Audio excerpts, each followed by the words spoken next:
Olá pessoal, beleza? Bom, o nosso papo de hoje vai ser sobre as funções da linguagem. Sabe que esse assunto é um assunto relativamente novo na tradição do ensino médio no Brasil. Até metade dos anos 90, isso era praticamente estudado apenas na universidade. Até que, sobretudo, o Enem começou a fazer questões em cima das funções da linguagem e virou uma tradição tratar desse assunto. Bom, na universidade, as funções da linguagem elas são estudadas, sobretudo, a partir da teoria de um linguista russo, mas que fez grande parte da sua carreira nos Estados Unidos, o Roman Jakobson, que escreveu um famoso artigo chamado Linguística e Poética, em que ele propõe a sua famosa teoria das funções da linguagem.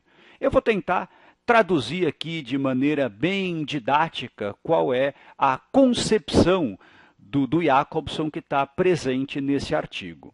Bom, a primeira coisa que deve ficar na cabeça de você é que as funções da linguagem, na perspectiva do Jakobson, elas estão ligadas, sobretudo, à questão da comunicação. A grande finalidade da linguagem para o Jakobson seria permitir a comunicação, a intercompreensão entre as pessoas.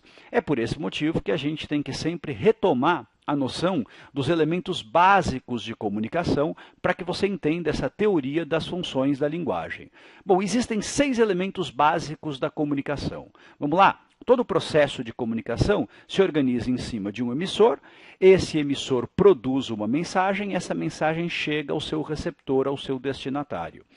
Essa mensagem ela tem o seu referente, o seu assunto, emissor e receptor compartilham um código de sinais, pode ser uma língua, pode ser um gesto, uma expressão facial, uma placa de trânsito, por exemplo, é um código e é preciso que emissor e receptor estejam em contato, é preciso que haja um canal de comunicação aberto.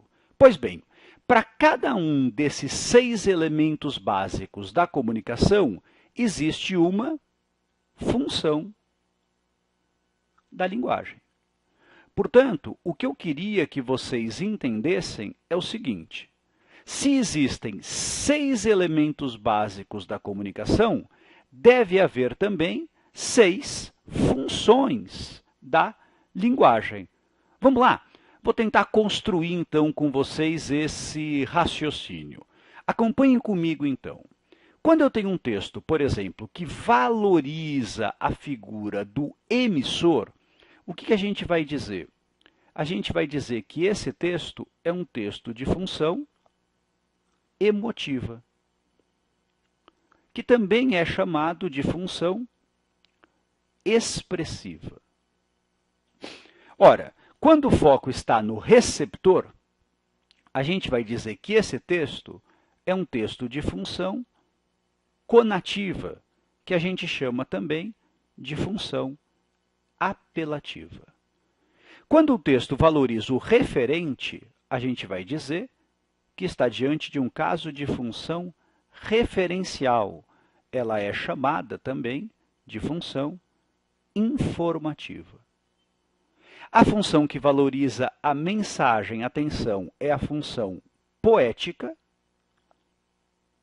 A função que valoriza o código é a função metalinguística. E a função que valoriza o canal é a função fática. Bom, pode ficar tranquilo, porque eu vou repetir várias vezes esse esquema para você ir se familiarizando com esses nomes. Bom, a primeira coisa que você precisa saber é o seguinte: da mesma forma que em todo texto eu tenho os 6 elementos básicos da comunicação, emissor, mensagem, receptor, referente, código e canal, em todo texto eu vou ter as 6 funções da linguagem. A função emotiva, a função referencial, a função conativa, a função poética, a função metalinguística e a função fática. Portanto, as funções da linguagem, elas não são excludentes, elas são complementares. E o que a gente passa a discutir é a questão da predominância. Um texto, por exemplo, que valoriza a figura do emissor, tem predominância de função emotiva ou expressiva. Um texto que valoriza o assunto, o referente, função referencial ou informativa. Um texto que valoriza o receptor, função conativa ou apelativa. E assim sucessivamente. Bom, por enquanto, eu queria dar destaque apenas a duas dessas funções da linguagem. A função que valoriza o emissor e a função que valoriza o receptor. Vamos lá? Bom, a função que valoriza o emissor é a função emotiva, é a função expressiva. Como é que você consegue encontrar essa função num texto? Por exemplo, procurando os pronomes de primeira pessoa gramatical. Por exemplo, procurando exclamações, procurando interjeições. Por exemplo, procurando palavras que sejam palavras francamente valorativas. Ou seja, tudo aquilo que num texto for marca de opinião explícita caracteriza a tal da função emotiva da linguagem. Então, um texto que fala muito em eu, em meu, em minha, é um texto de função emotiva.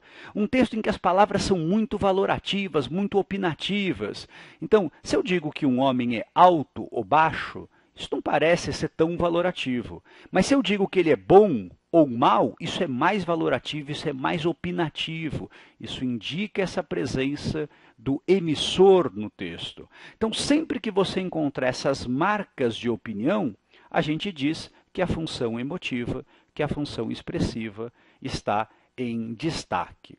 Bom, quando um texto valoriza o receptor, aí a gente vai dizer que é um texto de função conativa, é um texto de função apelativa. Como é que funciona aqui a função conativa, a função apelativa? Ela vai valorizar a segunda pessoa gramatical.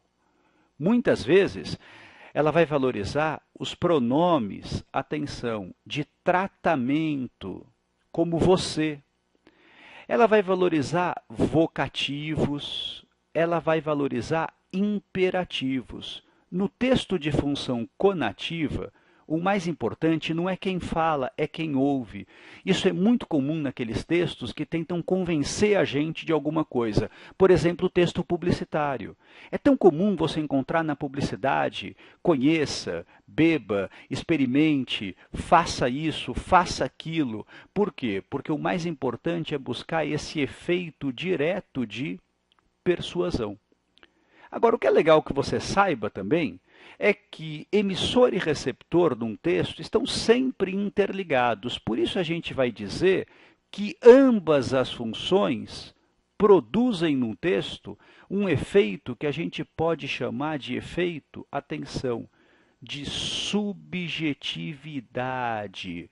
A subjetividade da linguagem está ligada à combinação da função emotiva com a função conativa. Ok?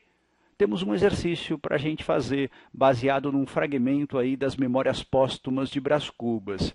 Vamos ver como é que você se sai?